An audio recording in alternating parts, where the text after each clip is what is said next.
Carmelo Anthony and Kaiser Gonzik started a heated debate comparing Caitlin Clark to Diana Taurasi in a hypothetical one-on-one matchup. Candace Parker and Aliyah Boston just responded on their podcast, and they absolutely didn't hold back. Parker revealed exactly why people forget how dominant she was in her prime, while Boston declared who she's riding with between Clark and Taurasi. The responses exposed something deeper about how legends get remembered in women's basketball. Who do you think wins a one-on-one between prime Diana Taurasi and Caitlin Clark right now? Drop your pick in the comments. All that stuff Caitlin's doing, like D was crossing half court, like she hit 10 threes I'll never forget in a EuroLeague game. For to go to the championship, a EuroLeague, probably a game not many people saw, but like closing her eyes just coming off screens like this. Never seen anything like it. So, with that being said, you're talking one-on-one. I think D, just because of her physicality, like just because she's bigger and stronger, I think Caitlin maybe eventually will get bigger and stronger and be able to take, but Dinah's a bully, man. The conversation started on 7 p.m. in Brooklyn, with Carmelo Anthony and Kaiser Gonzik debating hypothetical one-on-one matchups in the WNBA.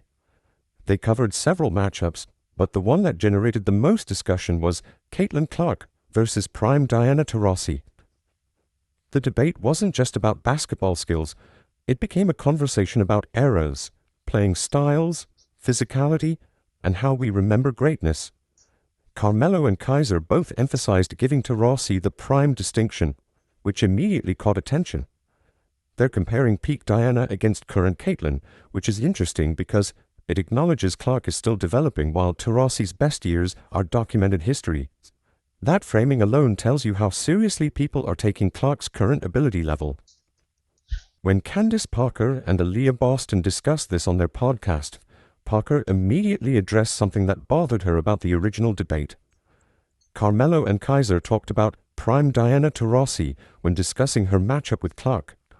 But when they discussed Parker versus Aja Wilson, they didn't give Parker that same prime designation. They just said Candace Parker without the qualifier. Parker called this out directly and honestly. She pointed out that people remember you based on your last games, and those final games aren't representative of who you were at your best. Parker specifically mentioned she couldn't move well in her final seasons. The injuries and wear from a long career had taken their toll.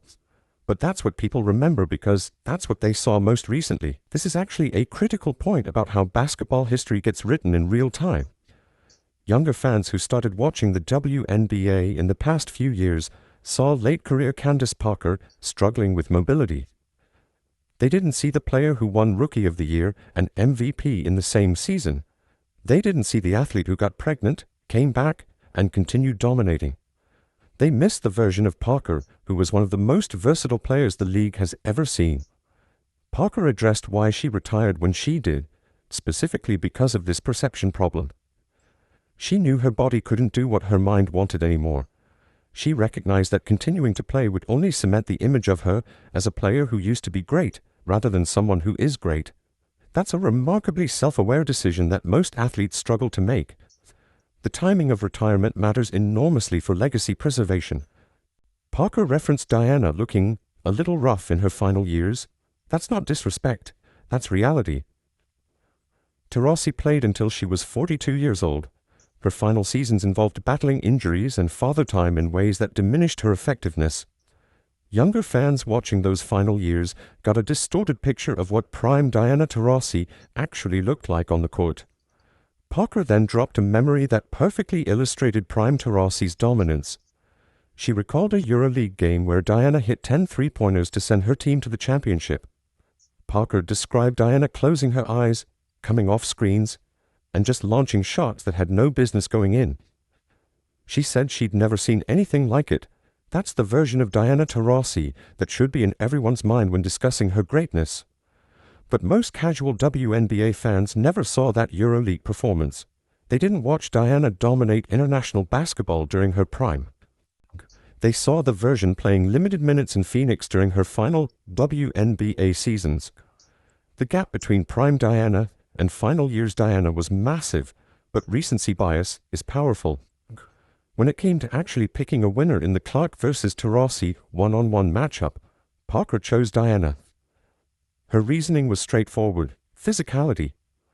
Parker explained that in a pure one-on-one situation where you're checking up and playing street rules, Diana would beat the hell out of Caitlin. She emphasized that Diana is a bully who would foul the mess out of Clark. It might not even be basketball at that point. This distinction matters. Parker was specifically talking about a one-on-one game, not who's the better overall player or who would be more effective leading a team. In a one-on-one scenario, the rules are different. Physical play that would get called in an organized game gets allowed. That environment favors someone like Taurasi, who's bigger, stronger, and comfortable playing extremely physical basketball. Parker acknowledged that Clark will eventually get bigger and stronger. She's still young and developing physically. But right now, in a pure one-on-one matchup, Taurasi's physical advantages would be decisive.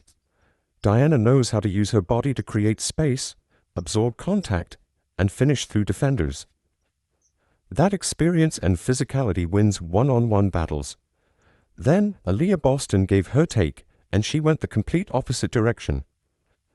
Boston declared she's riding with Caitlin Clark 100%. She acknowledged that Clark would have to play through contact and wouldn't get favorable whistles. But Boston believes Clark would handle that physicality and ultimately win with her step-back jumper. Boston's reasoning focused on Clark's shooting ability, creating separation that physicality can't overcome. You can be as physical as you want defending someone, but if they can create space with footwork and hit step-back threes consistently, your physicality becomes less relevant. Clark's shooting range and release point give her weapons that work regardless of how physical the defender plays.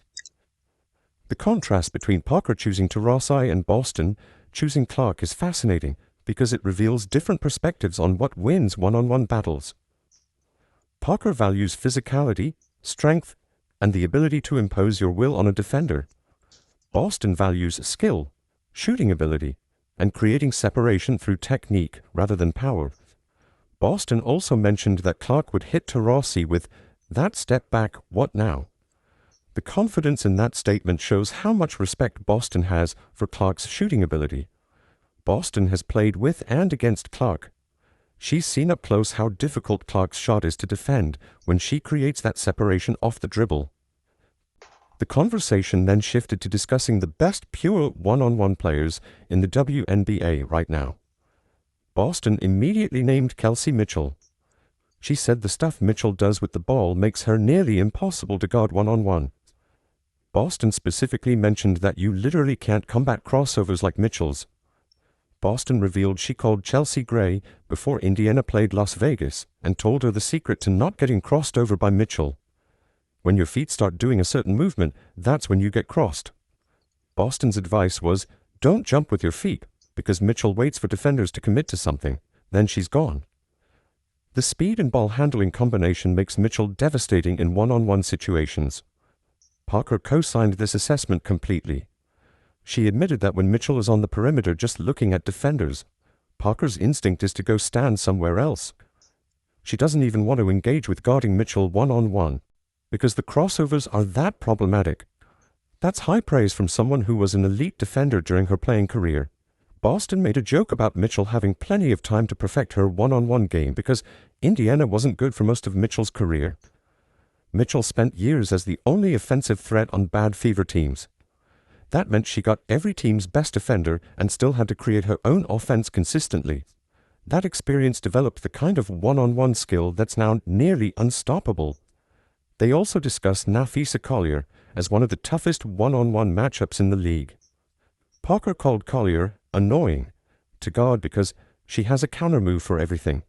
No matter how you defend her initial move, she has something else. And eventually, she's getting to her fadeaway shot. Parker and Boston both agree that Collier's counter game makes her frustrating to play one-on-one because you feel like you're defending well, but she still scores. This conversation is happening as unrivaled basketball is about to start. The new 3-on-3 league will feature a lot of one-on-one situations where elite players have space to work. Boston mentioned hoping she doesn't get matched up against Kelsey Mitchell in her first unrivaled game. She also prayed her matchup isn't Aliyah Boston. Wait, she meant someone guarding her. The point is that these one-on-one skills matter enormously in the 3-on-3 format. Boston's comment about praying her first matchup isn't against Mitchell shows genuine respect, mixed with fear.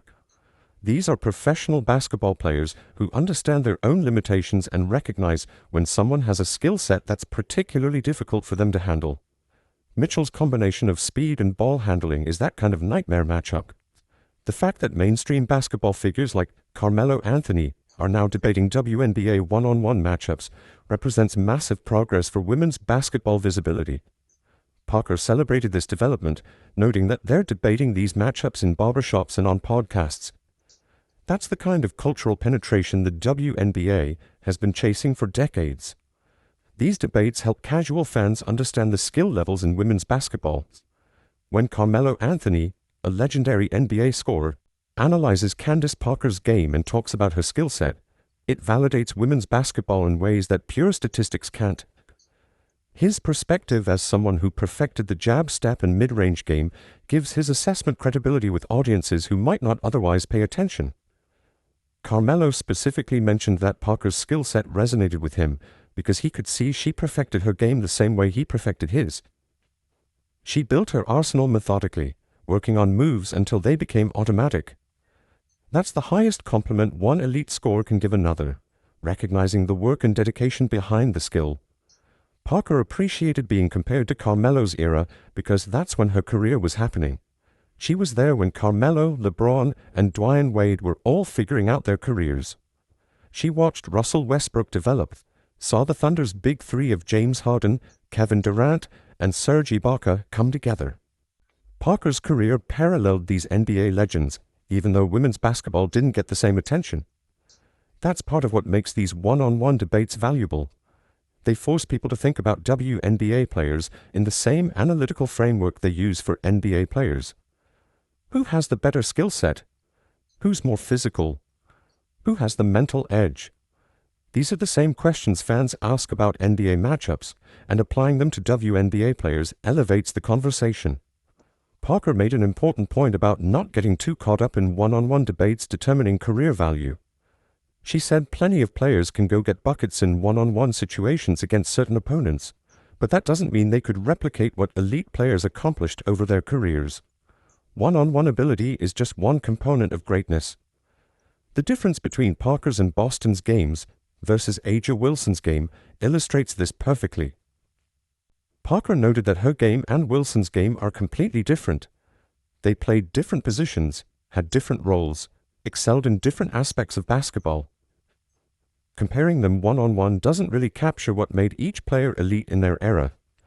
Parker's perspective on legacy and memory is shaped by her own experience watching how people perceive her career. She knows younger fans who only saw her final years don't understand how dominant she was in her prime. That's why she emphasized prime when discussing these debates. Context matters enormously when comparing players from different eras. The conversation also revealed something about confidence and competitor mentality. Parker asked who's going to lace up their shoes and not think they're going to win. Every elite player believes they would win their matchup. That's required to compete at the highest level. You can't step on the court doubting yourself against anyone. Boston's confidence in riding with Clark, despite acknowledging the physicality disadvantage, shows she believes in skill and shooting ability, overcoming strength differences. That's interesting because Boston herself is a physical player who uses her size and strength effectively. But she recognizes that elite shooting creates problems that physicality alone can't solve. The discussion of Mitchell's one-on-one dominance also highlighted how much team success affects individual recognition. Mitchell has been an elite scorer for years, but she didn't get the recognition she deserved until Indiana became competitive. Now people are finally appreciating what she's been doing all along. Team context shapes how individual talent gets perceived. Parker's comment about timing retirement correctly applies to more than just her own career. Every athlete faces the decision of when to stop playing. Continue too long and your final struggles become your defining image. Retire too early and people wonder what you had left. Finding the right moment requires self-awareness that few athletes possess. Candace Parker and Aliyah Boston brought completely different perspectives to the Caitlin Clark versus Diana Taurasi debate. Parker went with Taurasi's physicality and bully mentality. Boston rode with Clark's step-back three and shooting ability.